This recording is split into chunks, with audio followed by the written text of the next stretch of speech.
Well, I am recording. Everybody gives permission for their recording. You got it. Yes, sure. Very good. So we could just kick this off. Josh, please introduce yourself and what you do and what you do specifically for Cybis. Sure, absolutely. So, hello everybody. I've been working with Cybis since February of 2022. So, next show season will be my fourth full show season, and I am effectively like to call myself a camera manager because I do lots of things with cameras. But in all honesty, I kind of jump around from position to position, especially recently with Cybis. So, camera manager, robo camera operator, jib operator, Thinkback person, as well as occasionally jumping in on doing breakout rooms, breakout op, breakout lead, stuff like that. What was your first show? Do you remember? Yeah, my first show, it's kind of a weird story, but my first show was Florida FBLA in 2022. I think I was kind of at like a crossroads in my career path, and I was unsure whether freelancing was going to work out for me. But I had interviewed with Jeff and Abrielle on a big Zoom call, perhaps a month earlier, but it was actually initially for a graphics artist position, which I did a little bit of, but it was not my forte for sure. And in my interview, I expressed an interest in being an on-site production crew member. And I got a call, kind of hectically actually, about filling in last minute at the show as a Thinkback producer and editor. And I never looked back. It was really serendipitous, actually, how it all worked out. I love that. That's great. Jeff, when was the moment when you said, okay, Josh is probably going to be a long-term Cybis team member? Well, he jumped in and knocked it out of the park on that first project. So I haven't looked back either. It's he always delivers top-notch work, and he's always got the energy to do his best. And he can be the one of the few people on the team who goes out independently and produces, shoots, edits, and brings back something that's awesome, a deliverable that we can all say like, yeah, you nailed it. And then really what's most important is the audience gets to watch his product and appreciate that on a very independent level, because most of what we do is the live show production. So, Josh goes and does his thing and brings back some magic. Do you have your own style, Josh, or do you conform to a Cybis standard? I truthfully don't think there is a Cybis standard for Thinkback because most of the Thinkback people that we have, whether it's Dan or Wes or whoever else it might be, every videographer who likes to edit exactly what they shoot instead of getting the footage from somebody else, they kind of craft their own story.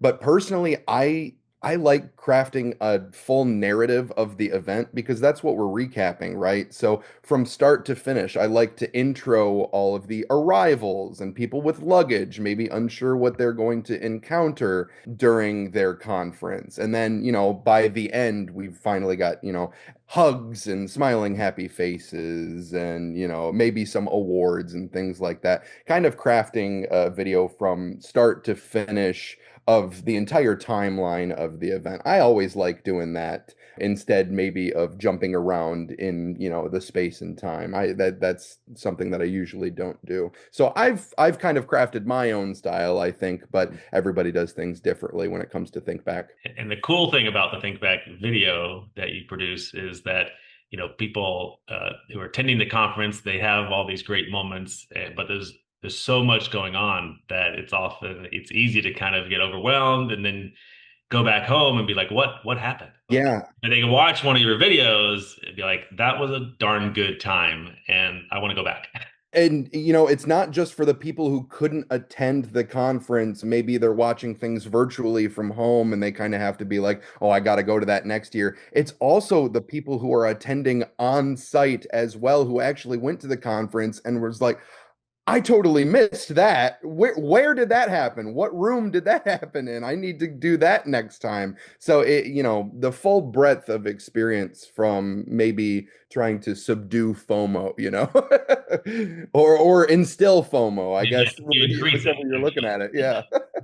What were your first impressions of Cybis, and why do you keep coming back? With my first Cybis event at Florida FBLA kind of literally being the first time I had freelanced before. I was a little bit nervous I'd get some things wrong, and I'm sure I made quite a few mistakes, but working with a company that produces shows for student organizations, and this is a little bit of a unique perspective compared to the rest of the companies in the industry as a whole. The crew on site had plenty of experience with coaching new team members as Cybis brings in a lot of interns. So because of the amount of student events that we do, it's cool to bring in, some interns from the actual organization. So with the team having, been experienced with kind of coaching new people who weren't so indoctrinated with live events, it was really easy for me to not feel intimidated because I felt very welcomed by everybody on the team and the nerves went away really fast. So I feel like that continues to this day. The hospitality and the kindness that really everybody on the team is, oozing out is the reason why I've never considered leaving. It's always been such a fun time working on Cybis events. But fortunately, I brought a list of all the mistakes you made on that first show. Yeah, exactly. You As know, well. I can remember one in particular. It didn't affect any of the video. It's funny to talk about this now, but I was the most embarrassed I had ever been in a professional setting, I believe. It was during strike, and it was one of the first time. Maybe this wasn't on my first show, maybe a couple down the road. It was the first time I met Alan, and Alan was helping us strike. And everybody was working on taking down the huge back drape that we had backing the stage. And instead of untying all of the tie line to connect the drape to the drape poles, I was cutting it. And I was working on one end. And when Alan saw that we were not reusing our drape ties and saw that I was physically cutting them all off, he goes, "Oh my God. Oh no." And I'm like, "Oh, what did I do? What did I?" Oh, and somebody came over. So it's not a huge deal. We usually reuse those, just put the knife away for now. But I'm like, I am so sorry. I didn't even think about it. I saw that we had a large spool over there. Yeah. So a lesson was learned, but yeah, there's always a lot of subtle and kind coaching when somebody doesn't know what proper procedure might be, So it's always a great time. I feel bad that that moment continues to haunt you 3, 4 years later. I mean, you still owe us $4.90 for it, but well, if that's the worst experience you've had, then that's not a bad sign. That's the thing. And it wasn't about a video or anything like that. It was just because I had never done any, big setups or big strikes before. I always just produce my content in the editing timeline. So it was, it's nice to get out of the comfort zone, but it's nice to have people coach you and very kindly do so. So Josh, do you have any redundancy plan? Like if your computer crashes and all the like, is there a backup when you do the footage? Now, this could be off the record, but I mean, I tremble thinking like, what happens if the night before the award show your computer just crashes and it's all gone? So I always periodically save my timeline to a backup drive. I always edit off of drives. I don't edit right off of the computer, and my drives are always double backing up. So if one drive crashes, if my timeline crashes, I have a backup ready to go. And that's always I do that daily whenever I'm working on something, or at least like in a session. If I'm putting footage in the morning, I'll save it, and then I go out and do the shoot. And then I come back later that night. Each session is when I save stuff over to all of my backup systems, but they are in place. That's a professional approach. And has ever been a problem? Have you ever had to go to the backups? No, Not before knock on wood. you're right, right. The answer is no in all of my professional settings. The only reason, honestly, that I do work off of the drives that I do is I worked at a production company way back when who did have those issues kind of when their equipment was getting old. They had a couple computers crash and they had no backup system in place, and a couple of their clients were really, really pissed about it. And I got enough of secondhand embarrassment, even, not even being associated with the particular project, They changed their entire system of categorizing and implementing footage storage and project storage, and that ended up working out. They didn't have any other problems in the future. So that's the exact same way I do my stuff. Actually, I think I've got a drive here with me. So I carry a couple of these. These are 2 terabyte SATA drives, and I always bring two of them, one as a primary, one as a backup on my shoe. That's an internal drive, right? Well, until you put it in one of these docks and just let it sit outside the computer. So, yeah, Very plug it into the laptop. You get two of them in there, 4 terabytes of storage, and it's yeah, that is my redundancy plan. But I do every shoot and edit that way. good. I like to hear that. But I think the most important piece I got out of that is as a freelancer, you get to make mistakes somewhere else and learn those, or just observe the mistakes somewhere else and bring the best to Cybis. There you go. Absolutely. What's been your most favorite show or most memorable? That's a hard one.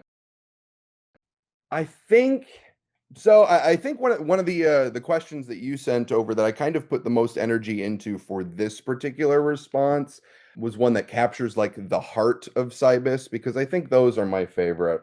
And I do have a little bit of a weird answer for it, but my first year of shows, maybe year and a half, were I think all hotel ballroom shows.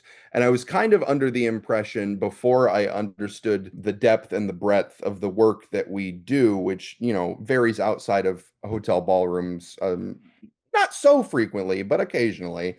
Whenever we have a show that's in maybe an arena setting, I think in general, as a whole, the team just maybe gets more excited at what we're able to put together for the audience.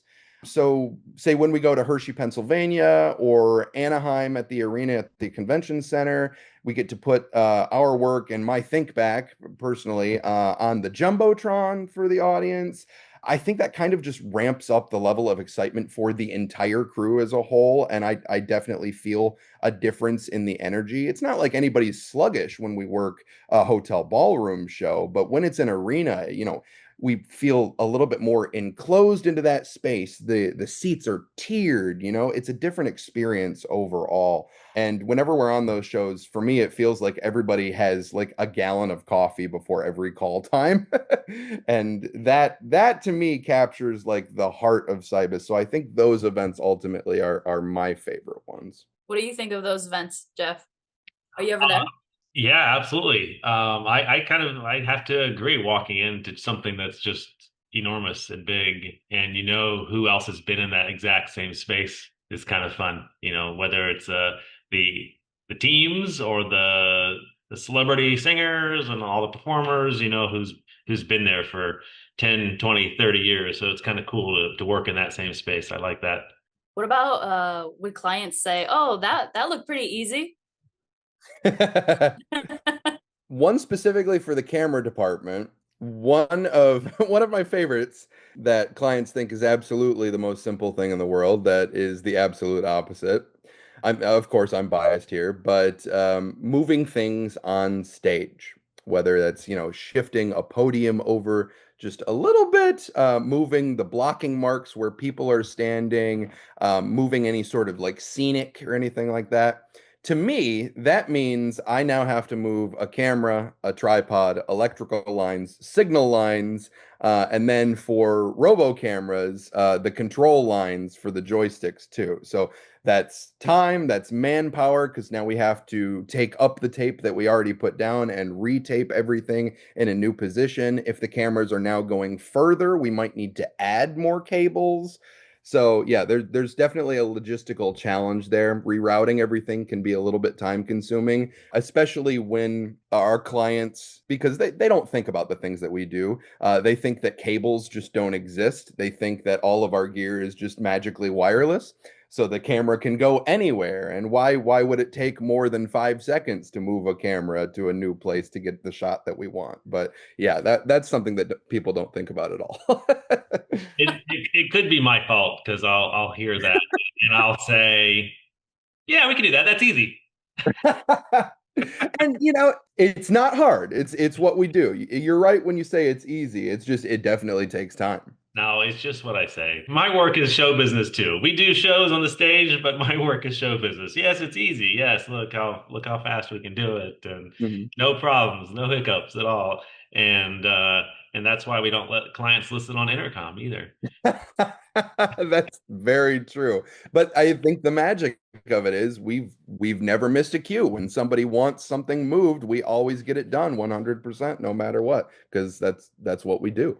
So it sounds like you do a lot of pre-production for to be prepared for those situations. There are roles that do a lot more pre-production than I do for sure, because I kind of have to visualize it in the space, and that's not just the camera person in me. That's who I am. I am not a word learner. I am definitely a visual learner. But I think being a camera person, it goes hand in hand. I like to see my screen, my 16 by 9 view of everything. So it's definitely easier for me when I get on site and can visualize it, but what that means when changes happen, they have to be in the moment. They can't be something that we think about way in advance. We'll let the director, the tech director, our producer worry about that, maybe stage managers. But yeah, for me, I have to kind of see it when it happens. What is it about video that you enjoy? I've always been very video inclined, I guess. That's a good question. I've since as long as I can remember, I've always wanted to do something with video. It kind of started just going way, way back into the deep dive of my background. My dad was a doctor. He didn't have anything to do with videography or anything like that in a professional sense. But whenever we went on like vacations or anything like that, he always had the video camera out, and he would put the home movies on DVD, and my brother and I would watch them constantly. And we were maybe creating like the first iteration of memes there ever was, because we would always meme like the funny events that happened on our home movies and things. So I had always been around a video camera. And then eventually, once I got to the point where I would, want to start filming things myself, it got a little bit more artistic. I realized, ooh, there's a purpose to all this. Maybe this could be what I do. And yeah, and things went, skyrocketing from there, I guess. So I've always loved being behind a camera and in front of the camera, to be quite honest with you. But I think live events gives me a purpose in videography that I didn't really think was possible, because I work behind the timeline most of the time. So I'm producing the finished product that maybe will go out to a television screen or a computer screen. But I originally didn't think that it would go out immediately to an audience like it would at a live event. So being able to kind of look around in the space where I'm not doing anything on camera because people are watching the screens, so I can kind of peer and see if people are smiling, looking. I'll get the applause afterwards. So that ultimately in the live event space is why I love being a camera person. And I share that passion, and nobody can say we need these revisions because it's too late. Is Exactly. that great? You get one chance to do it right. Yeah. It's that's a double-edged sword, but that brings the excitement for sure.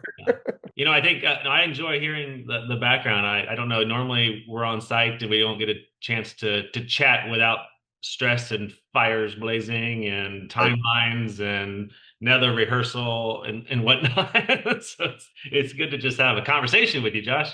Thank Yeah, you. absolutely. How are live events different than like a pre-produced show, and how is that experience being there live different than watching it from home even? I'll go to the first part first, and I think it's a little bit cheesy, but the best word I can come up with is improv. You have to be an improviser.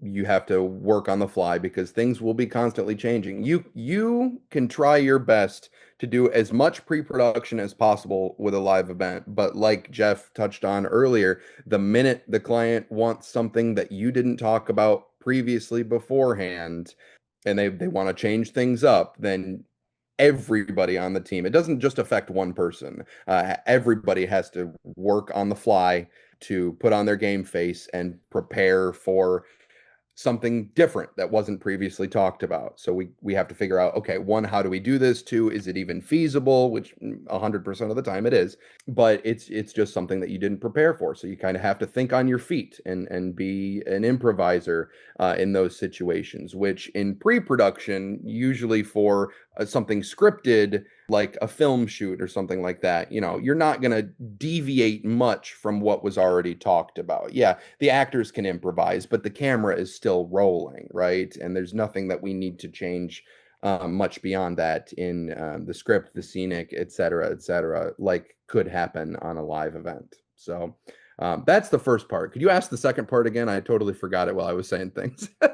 Yeah, how is that live experience of the audience being there at the event live versus watching, for example, a think back from home? Well, it's feedback in real time, I think, just because, you can watch for comments on videos on YouTube or on the social medias, Facebook, Instagram, all you want, and they'll roll in. But the feedback is in real time when it comes to watching the audience look at the think back. So I think my favorite parts recently, when I was first starting out, the audience, I would wait for their reaction at the end, but now I think my videos have taken enough of a theme to the point where I'll like make sure that as many different groups that are at the conference are represented, whether that's like different states or different organizations within or the organization, to where instead of just waiting at the end for the audience reaction and the applause,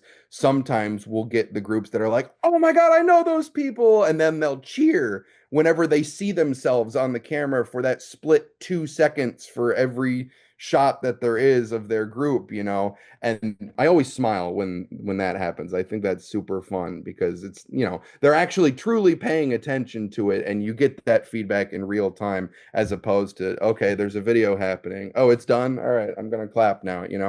So that's always super fun compared to just watching it on a screen later. Yeah, yeah. So they're engaged with the entire experience. Yeah, absolutely. And I it's super fun. And my events are very unique at Cybis to where, it probably wouldn't normally be a thing at other production companies if I was to create a recap video. Josh, is Sure. there ever a moment that you can think back to where you overcame some real challenge or did something remarkable that I never even knew about to this day? Yes, actually. Are we allowed to name drop? You can name drop. We can edit. I'm gonna write off the $4.90 if you come up with something good. Actually, yeah. So I've done this enough now to where I feel like I have a personal relationship either with officers or different groups that we collaborate with, different clients. I think one example would be JAG.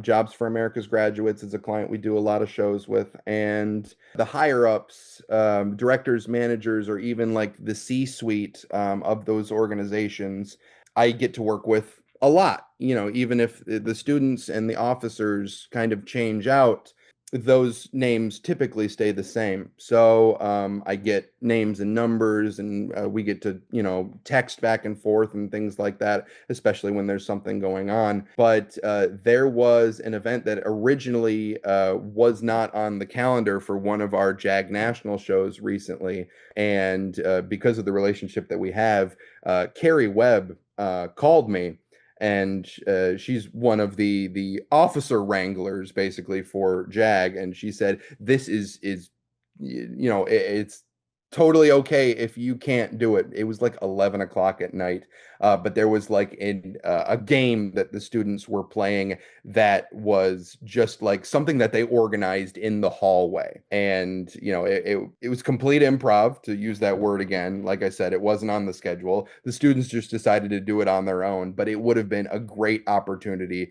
for cheering, smiling, happy faces, lots of energy. And Carrie just kind of stumbled upon that because one of the officers said that they were going to it. And she was like, I assume that you're in bed right now, but if there's any way that you're not and you're able to come and capture this. And yeah, I got out of bed.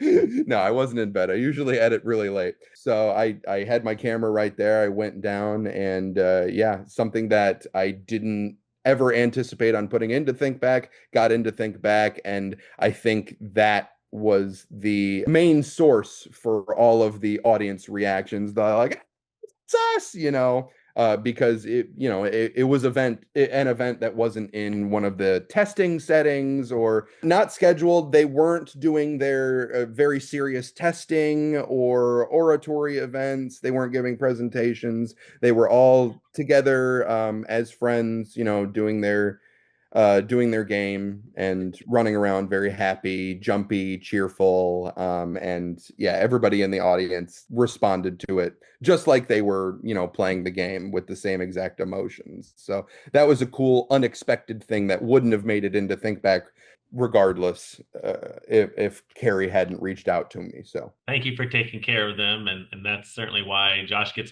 invited back by name. Like Josh is coming back, right? And there is a conscious effort to be sure that you go back to certain shows. it's very appreciated. I love getting to see everybody when I'm there. It's like, checking in on friends and family at this point, I think. What makes Cybis shows different than other productions? It's something I've touched on a couple times, I'm sure. But and it could also be now that I'm entering my fourth full season with Cybis coming out, but I feel very comfortable with having full out conversations with people during setup and strike, with literally anybody on our team affiliated with Cybis, whether they've been there for a long time or a short time. It just feels like a family. And like I touched on earlier, with the hospitality and the kindness that you feel with Cybis people at these sorts of events, it's just really hard to find that with other large production groups because the parts are constantly changing, it seems like. Whereas with Cybis, I feel like it's a little bit different. People stick for longer because of the culture. And yeah, I just feel comfortable, being very friendly and kind with everybody on staff. There's no animosity towards anybody. And Yeah, it's you're not just a contractor behind a camera. 100%. Yeah, and you can't say that about a lot of large production companies. Thank I you. love hearing that. I love hearing that. That's the ironic part is that everybody on our team is freelance and contractor, and not to steal the show here, but that has been my goal is to be the first choice. If you have multiple invitations over the course of the week, I want Cybus to be the one that you're like, I want to go back to there. So, Yep, and that's exactly how I feel. Absolutely. What's a type of live event that you'd love to either film or work on? Good question. Maybe unrelated to Cybus, I do sports in my spare time. I wish I did more full live stage events that dealt with sports because that's just an interest that I have. So it's not gonna help. It's not gonna help this interview a whole ton. But so I'll see you at the ESPYS. oh, now that would be a great time. Oh my goodness. I would love that. I've done a lot of Cybus events in Washington, D.C., because a couple of our organizations that we work with are headquartered there. And I remember previously seeing that Cybus worked on some events at like the White House and stuff like that. And that would be cool to get those. That would be fantastic.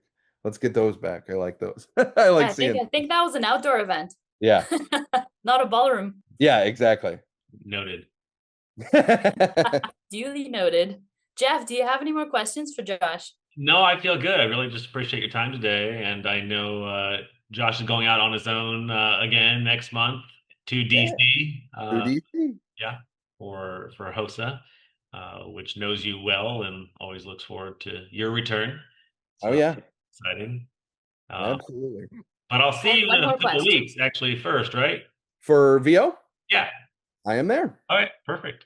Good. Mm. So No, you're I'm traveling all over. Yeah, absolutely. It's been busy, but it's been fulfilling. That's for sure. I don't feel like what I do is work, which, as a freelancer, some people can have opposite perspectives for sure, but to me it doesn't feel like work. It's just fun. and you work very, very hard. Well, thank you. I appreciate that. And I try my best to, but it's always validating when somebody says it. So, Very I'll cool. give you one fun question. okay. If you could describe Cybis in 3 words, what would they be, with one of them being a food? Okay. Cybis in 3 words, one has to be a food. I'm gonna cop out on the last one. Number one, enriching. Number two, because I've recently had my hand in a couple different pots, not just camera, but doing some other things, I think symbiotic because I scratch your back, you scratch mine, that kind of thing, because I like learning new stuff and I like being a valuable asset in a couple different pots. And then my food is actually going to be a drink and it's going to be Dr. Pepper. You're speaking to my heart, Josh. Yeah, you gotten that one yet? I got mine right here. Beautiful. Thank you very much, Josh. It was a pleasure speaking with you. Absolutely. Thank you very much for putting this together, Anastasia. It's been Yeah. awesome. I'm glad you guys got to meet each other as well. You'll see, I'm sure, more of each other on emails and whatnot. So, Hope so. well, then I'll Yeah. see you in a couple of weeks in Orlando. Alrighty. Sounds All like a right. plan. Have a great afternoon. See you guys. Take Thank you. care. Take care. Bye.